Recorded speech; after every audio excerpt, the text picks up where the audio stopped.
Hello and welcome back to the Voices of the Vic podcast with me, Mike Duffy. And as you can see today, I am joined by Caity. Caity, firstly, thank you very much for joining me today. How are you doing? It's been a while since you've been on, hasn't it?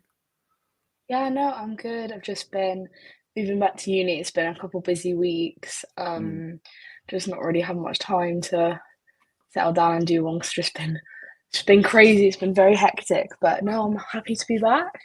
Yeah, good. It's probably the right time actually for you to not be sort of being able to watch Watford with how it's been recently. But yeah, a little bit better yesterday, I think it's safe to say. And we are here to talk about the 1-1 draw away at Cardiff City. I think an improvement overall. Going into the game, I don't know how you felt, Caity, but there was a little bit of worry from my side. We've not enjoyed the best of results recently. Obviously, we've also given Valérien Ismaël a new contract as well, extended it, which is very unlike Watford to extend the contract of a manager. They all sort of trolled us with the club statement, Valérien Ismaël, and I was like, oh God, because I don't think we've actually recorded a podcast since that happened. So, firstly, what's your view on giving Val an improved extended contract? Are you happy with that? Because there's some Watford fans which are like, why are we rewarding him? We're sitting 20th, 21st in the league and we've given him a new contract. Or are you in the camp of, great, we're backing a manager, we're going to stick with him long term, hopefully, and he's building it on and off the pitch? I think I understand why people would be confused, or if especially if you're not a Watford fan and you look at where we are and our results, you'd think, what are they doing? Like, they're crazy. Why give him a contract extension? But I I was happy that we did it because I think we could have gone the other way and sacked him, and that would have been even worse. But I was happy that we did it. It shows that we're trying to build something. It shows that hopefully people trust him. And I do think we are heading in the right direction. Sure, we haven't been performing on the pitch as much as we should, but we have seen those glimpses of it, and all we can do is just keep holding on and see where it takes us. And the worst thing to do would be to get rid of him. Mm-hmm. Obviously, we don't know what will happen in the future, but what I see is I see this as the people above telling us that they trust him, they believe in him, and they want him to carry on.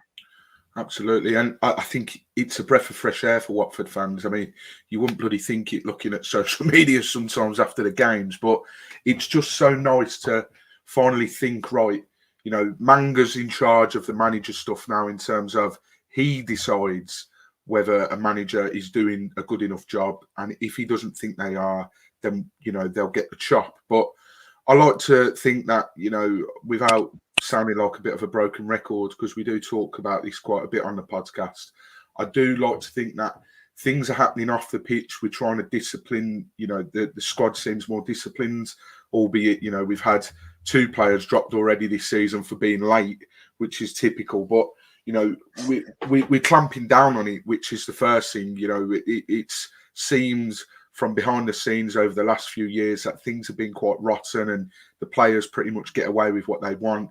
Val's come in, he's a disciplined sort of guy, and he's making sure that doesn't happen. And, yes, the results aren't where they need to be, but people that were so desperate for Watford to have a bit of a reset or a clear out, if you call it that, don't realise that when these times happen, things aren't going to be all rosy straight away. It's that old saying, isn't it? Rome wasn't built in a day. If you're wanting a clear out and you're wanting a rebuild, you have to understand there's going to be teething problems at times. And to be fair, off the pitch, it seems like we're being better ran under Ismaël. And I still stick by this. I think once we click, then we're going to be in for a good season and results will follow. Look, we've sat on this podcast many times already this season, Caity, and we've talked about performances being correct and performances being there. It's just, unfortunately, we're not taking our chances, which that will sort of be the theme of this podcast as well, annoyingly. We'll start with the team news itself. Obviously, we played in midweek and lost away at Sunderland, which is annoying, 2-0 to Sunderland, and there was a red card for Ryan Andrews. So the 4 changes were Livermore came in, Kayembe came in, Aspria, and Martins was back after family bereavement. So our thoughts are obviously with Martins and his family. What did you make of those 4 changes? Because, I mean, I didn't personally watch the Sunderland game. I was at a gig, but it sounded pretty bad. And, you know, there was a lot of changes and sort of Val got it wrong. What did you make of the 4 changes coming in? Were you happy? Was you a bit surprised? I was surprised that actually there were changes, but I was happy that the changes were made because in the past we're so used to letting players play, even if they're performing awful, like if they're playing bad, they'll still get a spot in that team. Yeah. Obviously, I'm happy for someone who might not be as good to come in and show and give them a chance if someone is consistently not performing. So when he did make those changes, originally I was quite happy and I was like, you know what, like we'll see how it goes. And that is the whole point of this season. It is trying things. If they don't work, they don't work. It's not the end of the world. But I do think overall the performance was better this week, yesterday, and I think that the team did also like play a role in that. Like the team was stronger, and even when people were coming off the bench, you know, they were coming on and not making the mistakes that they'd been making in the past few games.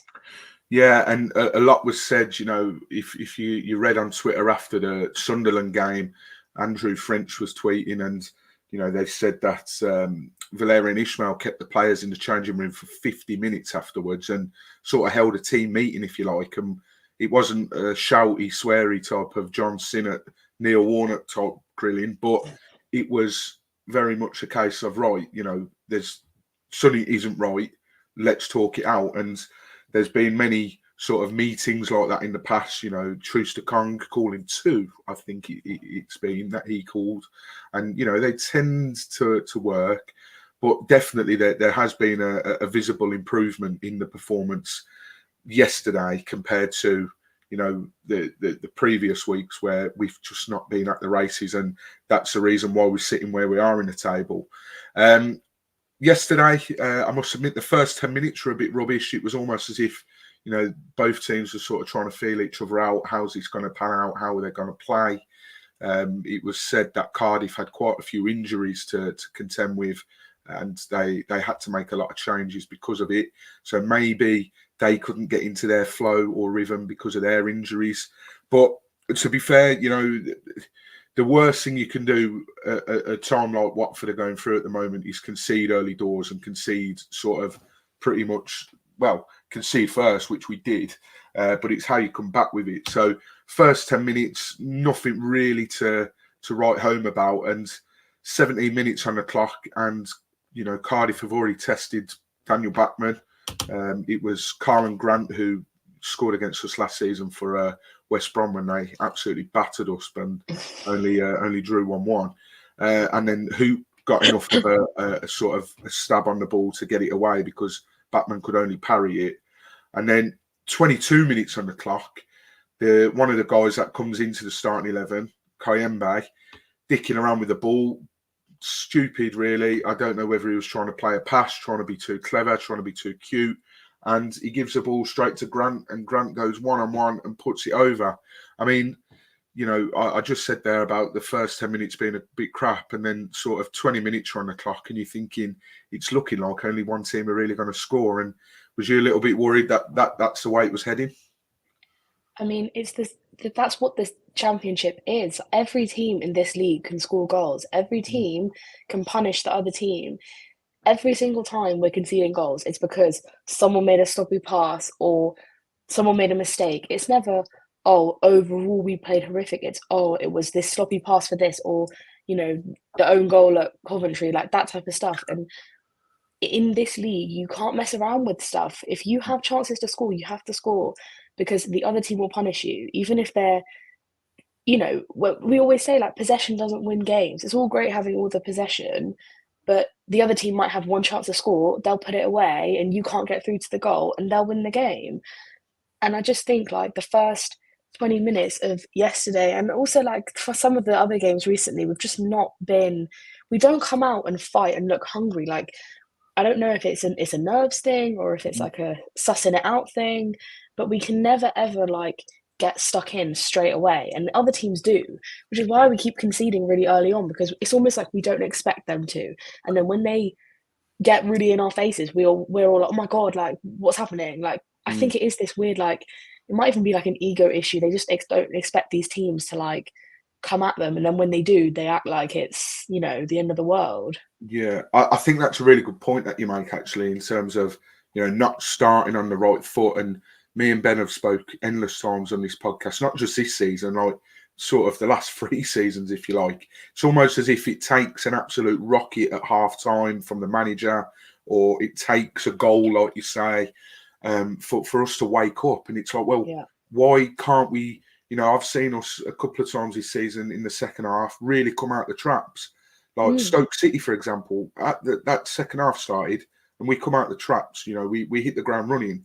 And it's like, so you are capable of it, but why is it taking to the second half to do it? Like, why not start from that way? And I think another point, a good point you made there, Caity, is, you know, the whole I don't think this one's much of an issue anymore. At least I certainly don't think it will be. But do you think, is there a bit of arrogance about, you know, I always remember Ben Foster saying that season we got relegated, the COVID season, where he said that, you know, players were going into matches thinking it was already won.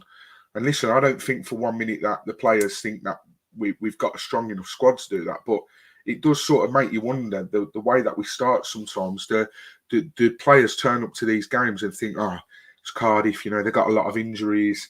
We've been playing all right. We should probably, you know, play well against these and hopefully, you know, win the game. Are they thinking that before, you know, the whistle's even blown or a ball's even kicked? And it's really frustrating. But like you say, you know, it usually takes a goal for us to sort of spring into action, which is annoying. And unfortunately, 26 minutes in, we found ourselves 1-0 down. And it's like, you know, you've just gone 20 minutes where maybe not too much has happened in our favour. And then you're thinking, okay, well, the more this game goes 0-0, the more the confidence will grow with the players. Like Jake Livermore said, you know, it's about stopping the rot and stopping the bleeding. And, you know, if the game goes on longer and you're still in the game or it's 0-0, then, you know, confidence does grow. But 26 minutes in, got undone by a corner.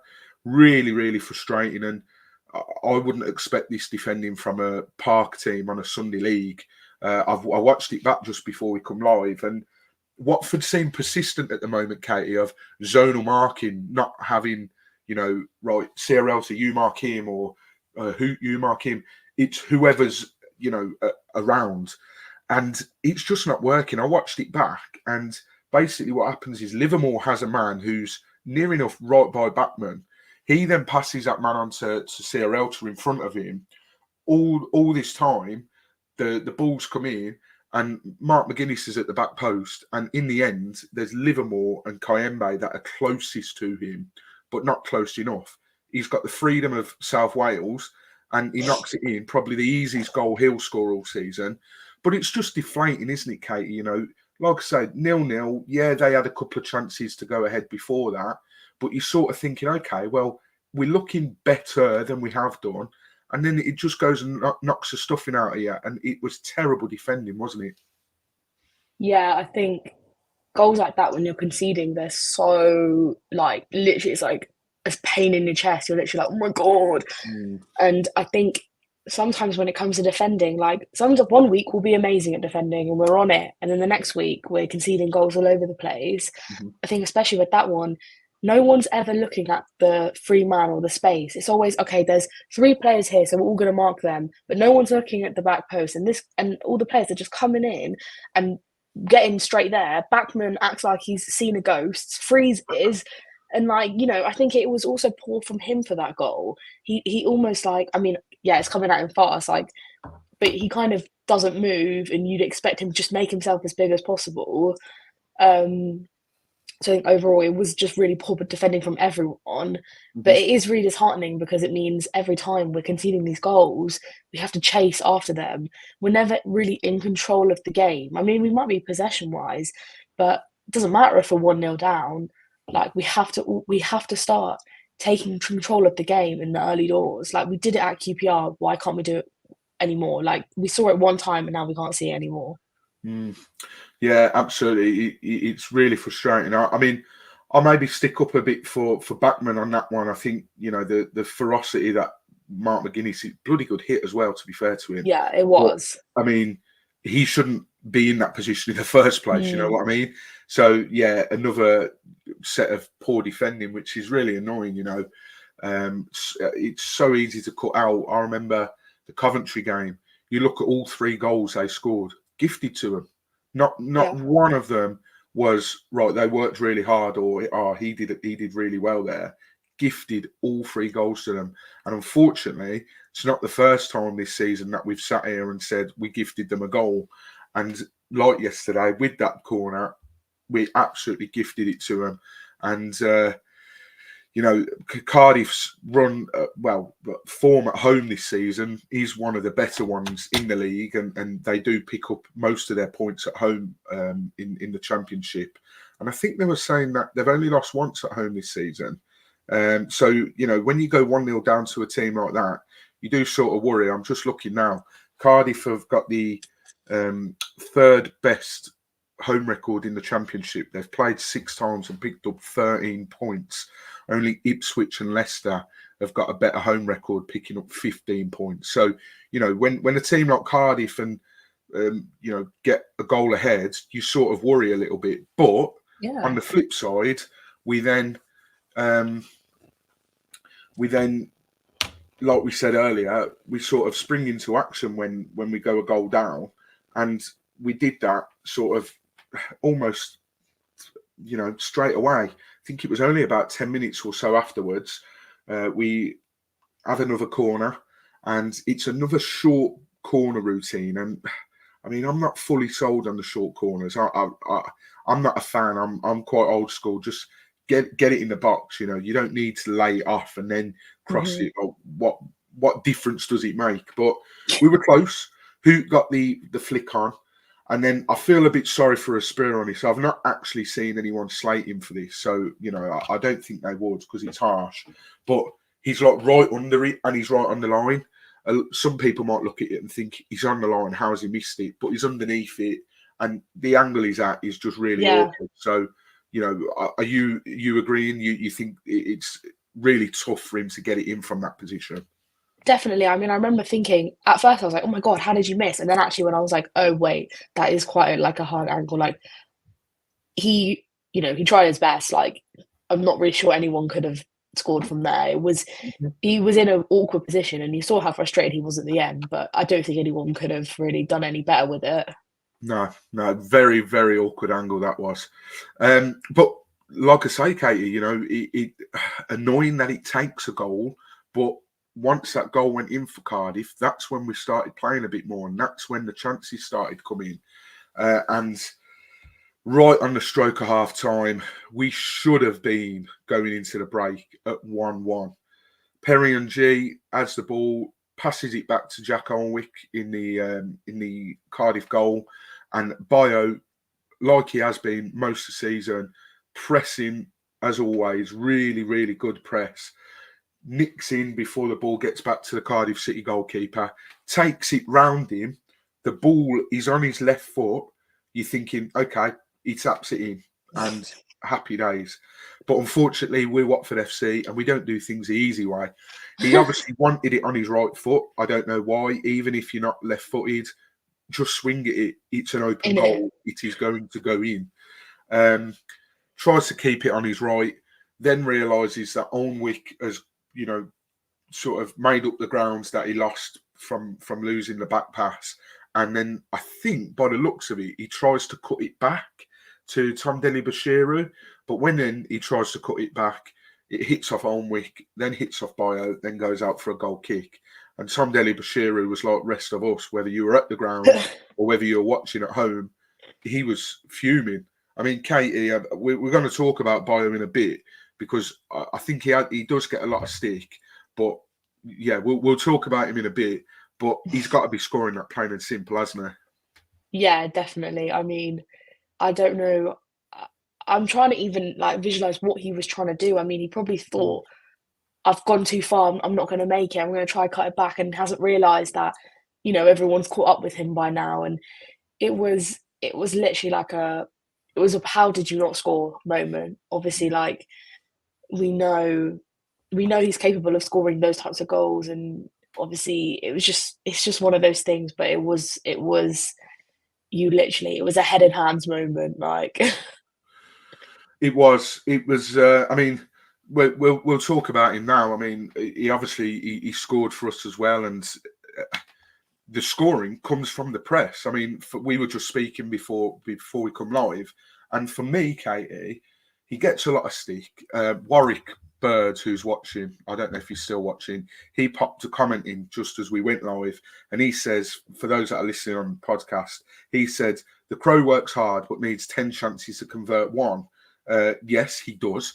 And for a striker, that shouldn't be acceptable. That's not what you want your striker's conversion rate to be. But one thing I will say is his pressing and his work rate and his desire is where you want it. Look, at the end of the day, how many Watford fans at the end of last season said, well, I just want a team that look like they're giving a shit and look like they're trying. Bio, for me, ticks that box. Bio ticks a box of working hard, looking like he cares, wanting to be here. He did that interview with Andrew French, I think, in pre-season.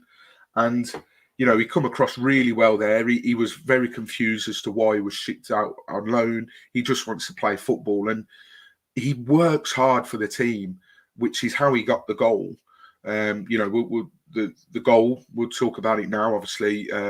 Another back pass for Alnwick. He had a bit of a stinker. He touched it, really heavy touch, something you'd expect from backman, to be honest.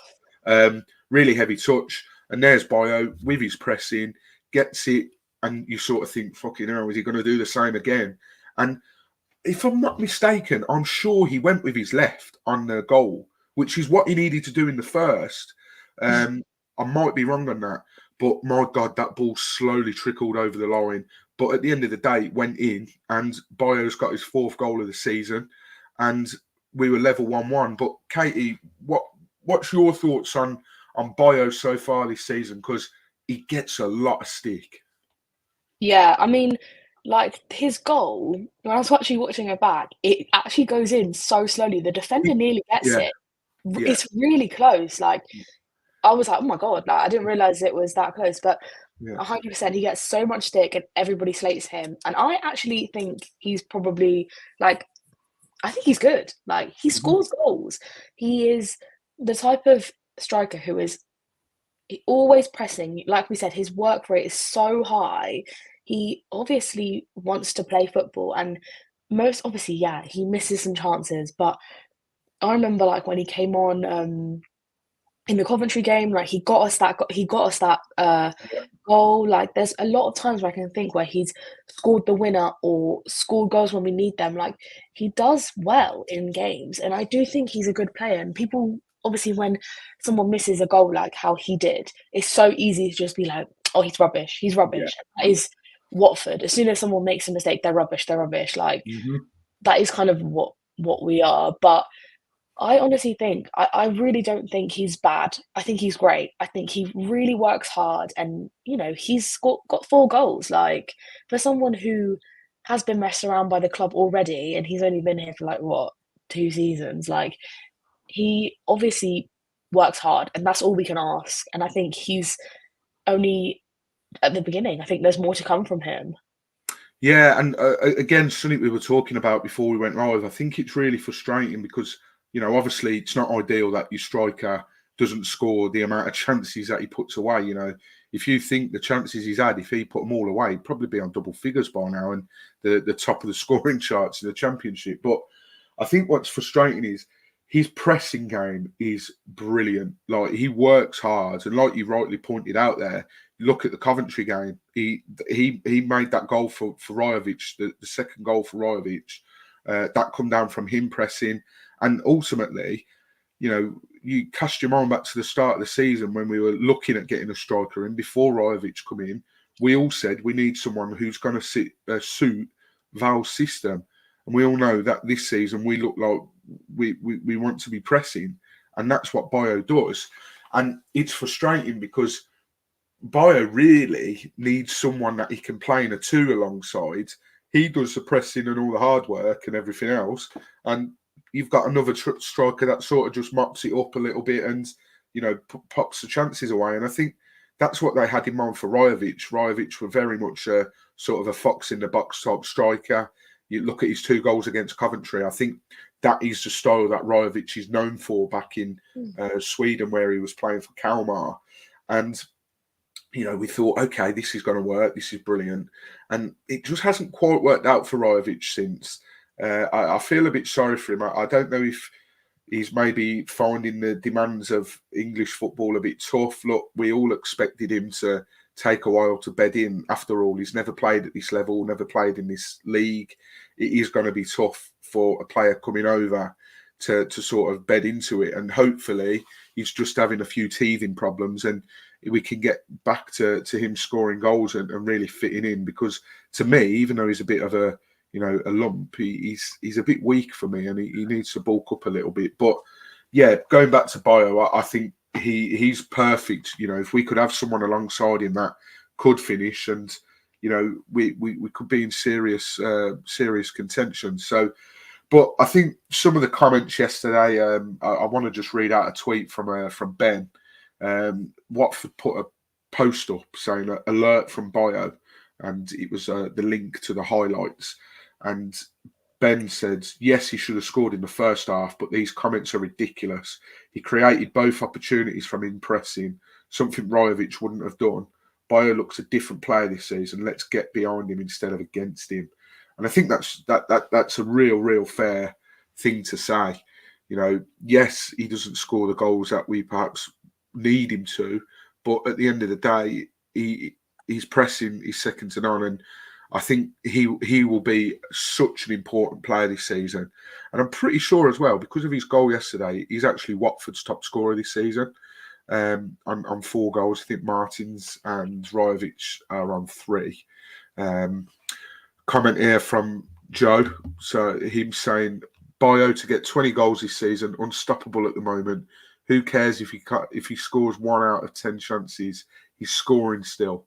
I mean, unstoppable at the moment. I would maybe raise a question mark there, Joe. But yeah, I think. Listen, I think he could, if he plays in the team as regularly as he is at the moment, whether he plays in a 2 or plays in a 1, there will be opportunities. I think he can get double figures. He's well capable. There'll probably be people that watch this back laughing their arses off and maybe screen recording it and sending it to me at the end of the season when we let him go on a free transfer or something. But he did score and we did equalise, which was brilliant. You know, you sort of think, you know, finally, maybe our luck is going to maybe turn in this game.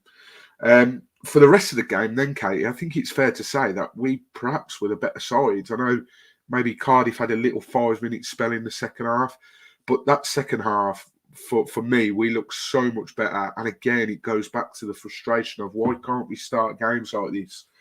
Ince and Loser come on for Bashiru and Espria.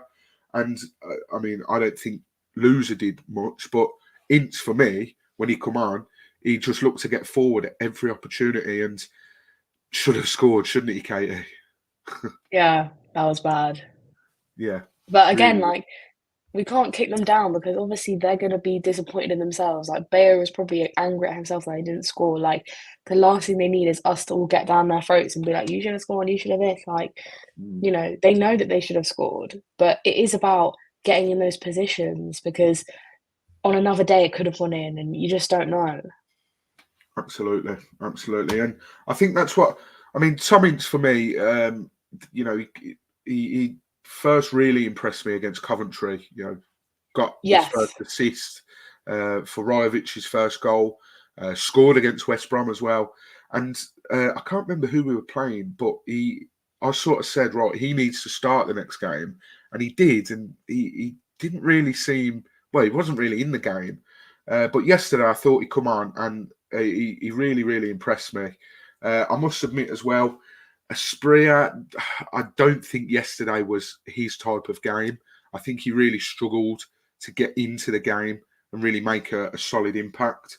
Same with Martins. Usually see Martins quite a live wire every time he's on the ball, doing that thing, cutting in, shooting on his on his preferred foot. Sorry, playing in that sort of inverted winger role.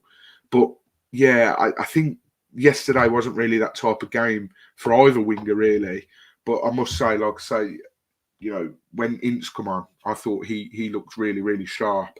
And for me, I think overall, at the end of the game, 1-1, I'm probably disappointed, but I'm glad that I'm disappointed. I'm disappointed because we should have gone on and won it. I'm not disappointed because I'm sitting here and I'm thinking, and another shit, poor performance. I think considering, yes, it wasn't immaculate, but considering what we've had to put up with recently, I think we were much better yesterday. Is that something you'd agree with? Yeah, and I think, again, I was the same. I was like, how did we not win this? Mm-hmm. If the chances were put away, we win that 4-1 easy. And I think it is, again, I say this every time on here about how the season is, that there's no expectation for this season, and we have to be able to kind of get through these patches. And I'm not saying, oh, we have to be happy with a good performance. Like, obviously, yeah, we want to win games, but every single game isn't easy to win. And I think we are still finding our feet. Like you said, there's more to come. We still need to click. Like, it hasn't happened, Mm-hmm. but it is coming away and thinking, okay, on a different day, we score those goals and we win. And I think, Cardiff are a good side. They're like, what, 8th in the table or something? Like, Yeah, I think they are doing well.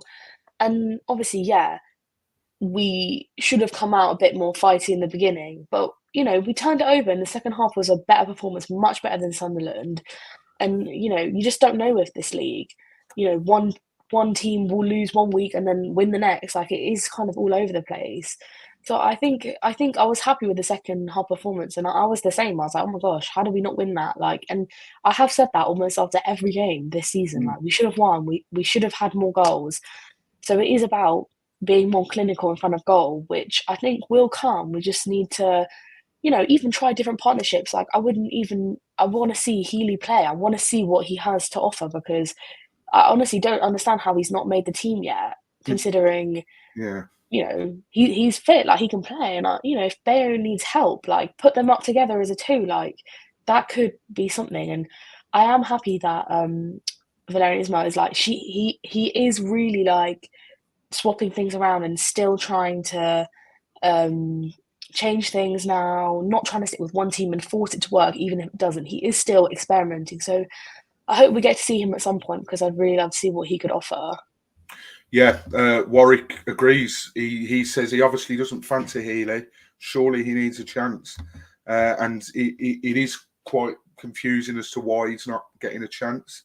You would like to think that, the manager sees him day in, day out. You would like to think that the reason he's not being played is because he just doesn't think that he's good enough to play, which, again, might raise question marks over why we bought him. But we won't know until, we give him a chance in a game. Playing in training compared to playing in games, two completely different things. But I don't need to tell Valerian Ismail that. But I think what you've said there, I think it's that's it with this league. Anyone can beat anyone. And Piero Mingoya was on the co-coms yesterday with John Marks for Hive Live, and he made a brilliant point.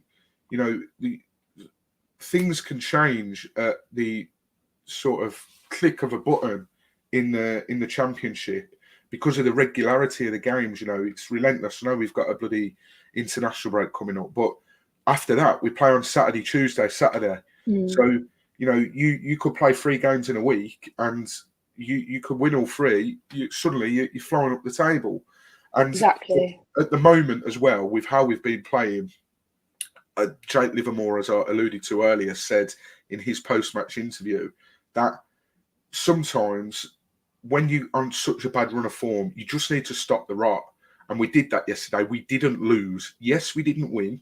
We've still only got 2 league wins to our name. And yes, that is highly frustrating and not good enough. But we haven't lost, and it has stopped a little bit of the rot. The worst thing you can do is going into the international break losing, because you just want to get back out there when you've lost, and you just want to make amends. Like, when we lost on Wednesday against Sunderland, I was like, right, okay, attention's turning to Cardiff on Saturday. Let's put it right. Whereas if you lose in an international break, you're like fucking, you're waiting around twiddling your thumbs. And I think it is important to understand that. And like I say, with stopping the rot, it can help. You know, we've got Sheffield Wednesday coming up. It's typical that they've sacked Munoz now, which I'm gutted about, because they're bound to get a new manager bounce. I think they drew yesterday. I think they drew with Huddersfield, was it? I'm not entirely sure, but you know, it'd be typical for them to turn up and turn us over at the Vic now. But you know, we win that, and we could be sitting on the podcast afterwards saying, right, well, we look like we've turned a bit of a corner. But ultimately, what you've said is bang on. We need to start putting away our chances. We had 7 shots yesterday. Only one of them was on target, and it was a goal that we scored. So thanks, Joe. Joe said it was a 0-0 for Sheffield Wednesday yesterday. So yeah, ultimately, we need to start putting these chances away, because it already has bitten us on the arse a couple of times. But I want to stress that we are only 11 games in, and we're 2 wins away from being 9th in the league. Exactly. Like you said, that's a Tuesday and a Saturday game. Yeah. Like, I know it's worrying looking at the table, thinking, yeah, we're near the relegation, but the season's just started. Like, it's literally, like you said, 11 games in. Like, obviously, yeah, you will think, oh my God, like, we're Watford, we shouldn't be there. But like Joe's just said, every game is a big game. Like, you have to take them as if they are, you know, like 2 games and we're up there again. We're back in it. Like, obviously, yeah, it's easy to look at Leicester and think, oh my God, they're like 12 points clear in first place or whatever. But I do seriously think, like, the aim was never to finish first. The aim is to just be up there and just keep fighting. Like, obviously, yeah, it's been rough now, but we're showing signs of improvement, and we just need to stick with the team and back it. Absolutely. Joe just said as well that the next 4 are big now. Sheff Weds, Millwall, Rotherham at home with Huddersfield coming. The next 4 is Sheffield Wednesday, Swansea away, Millwall at home, and Huddersfield away. So, you know, there's some teams in there that are sort of similar form to us. Sheffield Wednesday not doing great. I know Swansea got a big win yesterday at Plymouth. They're doing good at the moment. Yeah. Millwall, bit hit and miss, but I'm glad it's at home, because recently at the Den, we've just been absolutely shocking, and still having nightmares of last season at the Den. That was quite awful, that was. And then Huddersfield, you know, Darren Moore's gone in there. Darren Moore's a really, really good manager. So that one's going to be tough. And then Rotherham at home, and Rotherham, brilliant point for them at St Mary's yesterday away at Southampton. So under no illusion, as we saw last season, we drew 1-1 with them at home. But yeah, this is how quickly things can change. You know, after the international break, like I say, we got 3 games in near enough a week, and you know, you go unbeaten in those 3 games. You win a couple of them and draw the other one or whatever. And like you said, Caity, you're right up the table. So exactly. We are still only 11 games in. It is. It's easy for me to sit here and say this because I've got my Watford tinted glasses on, but for me, he's gonna click one of these games. I'm just so sure of it. I mean, listen, there's not too many similarities so far with this season that I'm about to mention, but the promotion season in COVID season, you know, look at when it clicked for us then. We beat Bristol City 6-0 at home and then went on a mad run, and that's ultimately what got us promoted. You know, that was later than 11 games in. That was pretty much near the end of the season, and we went on a run. I'm not saying for 1 minute, by the way, that we're going to go on this mad run and finish in the playoffs. But what I'm saying is we need to be more patient. We were the ones that wanted to clear out. Yes, we haven't spent as much money as we would have liked. I would like to think that the money that we've raked in from Sarr and Pedro, which is probably in the region of about 50 million, is going to go on clearing debts. And with everything going on with Scunthorpe, Southend, I think those 2 have actually been sold now, which is great news. But with everything like that going on, you know, Scunthorpe were looking down the barrel of a gun the other day. You know, they were days away from being liquidated, and it all goes down to, you know, not having the money and being riddled with debt. So as long as Watford clear the debts, which is what they said in the meeting, And if this 50 million has gone towards that, I don't mind. We're rebuilding this season. We're making changes off the pitch and on the pitch. We can see a clear identity and a style of play. It's going to take time to bed in. Everyone's on about Daniel Bachmann, how he struggled to really fit in. I mean, recently his distribution, I think personally, has been much better. Yes, there's question marks over a couple of the goals he's let in recently, but these things are going to take time. The players are new to the system. We are still only 11 games in, and like Caity said, the Championship, anyone can beat anyone. Southampton, Rotherham, brilliant example yesterday. Everyone would have put the house on Southampton, 1-1. We could be sitting here at the end of the international break. We could be sitting here, not the Saturday after, but the Saturday after that, having played 3 games in a week. We could have won all 3, and we'd be like, yeah, things are fucking brilliant. We're loving it. Yeah. And that's the beauty of the Championship. So I think we just need to stick with the team. Yes, it's frustrating. Nobody likes spending the hard-earned money, especially at the moment with the cost of living and everything. Fair play to those fans that travelled to South Wales yesterday. I can't imagine that would have been an easy trip. But we're spending our money, and the fans that went to Sunderland away as well on a Wednesday night. And just stick with us. I genuinely think, better times are just around the corner. I really do. And Joe makes a good point here.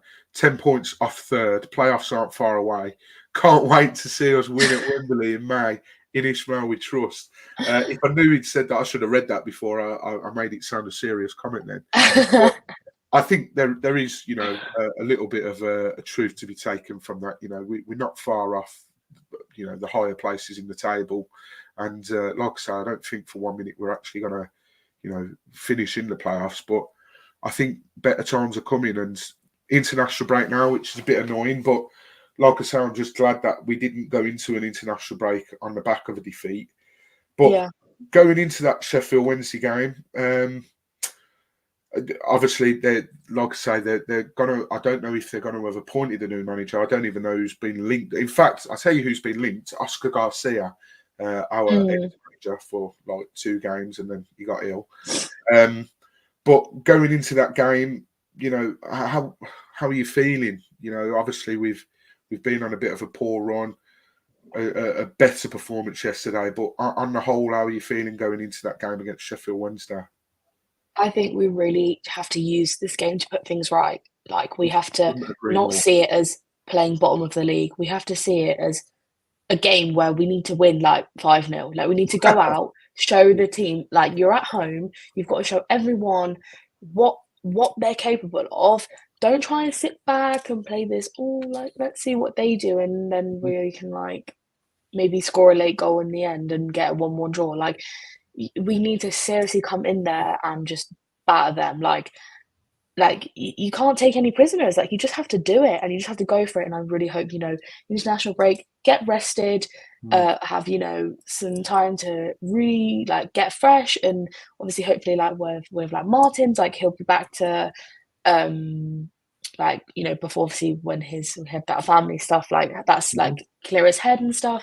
And I just think the players need some, I'm not saying they deserve time off, but they also need time to just regroup, evaluate what's happened, and then come back. And like you said, 3 games, I'm not saying we're going to win all those games. No. On paper, I'm thinking Sheffield Wednesday win, Rotherham win, and Huddersfield win, Millwall, dunno.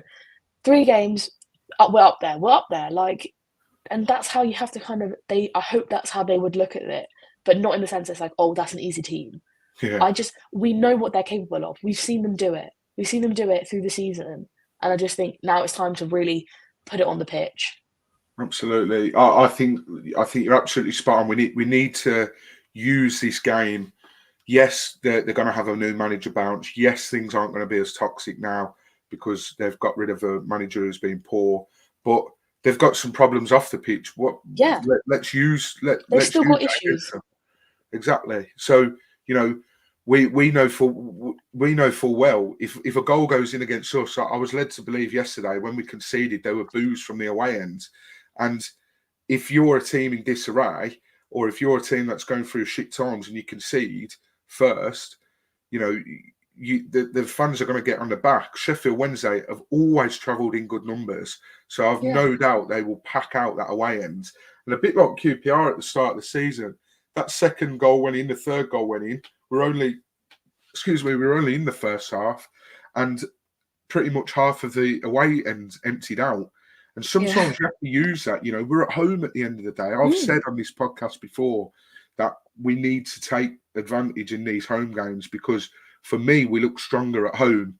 I said that, and then we went and fucking lost to Middlesbrough, which is typical of us. But, you know, we need to use their problems to hurt them. And we need to show intent against Sheffield Wednesday. Don't show them too much, you know, respect. They're bottom of the league. Yes, the manager's gone, but let's use that against them. Let's use their problems against them. Let's get an early goal. And exactly. So, yeah, it's annoying that there's an international break. I really cannot, for the life of me, understand why we need another one now. I don't even know who England are playing. I don't know. They'll even watch England. No, exactly. I don't know if it's a friendly, Nations League, qualifier. I don't know. I'll not be watching it, put it that way. But yeah, just before we wrap it up, we'll have some content out in the international break on Friday the 13th. I believe the YouTube video of our interview, me, Ben, and Joe sat down and spoke to Jada Merritt. That will be out on Friday the 13th at 7 p.m.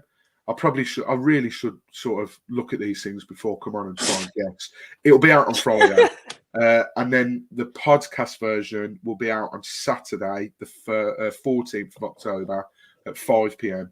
So if you want to watch it, then Friday in the evening. If you want to listen to it, podcast Saturday in the evening. Like I say, we spoke to Jay, and Jay's a top guy. Like, what I think our best player interview, and that's no disrespect to the other guests we've had on, but Jay's just good vibes. So there'll be some Watford content out for you guys if you don't want to watch us against. I'm led to believe now. Joe has said we've got Australia in a friendly and Italy in a qualifier. So if you don't want to watch any of that, watch Jada Merritt interview. We've also got another ex-player interview lined up for November. We're not going to reveal just yet who that is. I don't even know when we're speaking to him, but all will be revealed in the coming weeks, hopefully. But other than that, the next podcast that you'll see us on, talking about a Watford game, will be the one after the Sheffield Wednesday game, which is on the 21st of October. So we'll be back on the 22nd of October on the Sunday. And then myself and Ben are going to Swansea on a Tuesday night. So there'll be a podcast straight after the game on Tuesday. I'm stopping over. So I'm going to rush back to the hotel, jump on YouTube Live, and Ben will be joined. I'll be joined by Ben as he travels back to Hemel Hempstead. So yeah, some really good content coming up and some regular content as well. Apologies, there was nothing for the Sunderland game or a preview for the Cardiff game. We're still trying to work out the best way to do it with the midweek games. It sort of fucks us up a little bit in the rhythm. But thanks for watching today. Hope you enjoy the rest of your Sunday. If you're listening to this as a podcast on the Monday, hope you have a great week. Stay safe, everyone, and come on, you Horns.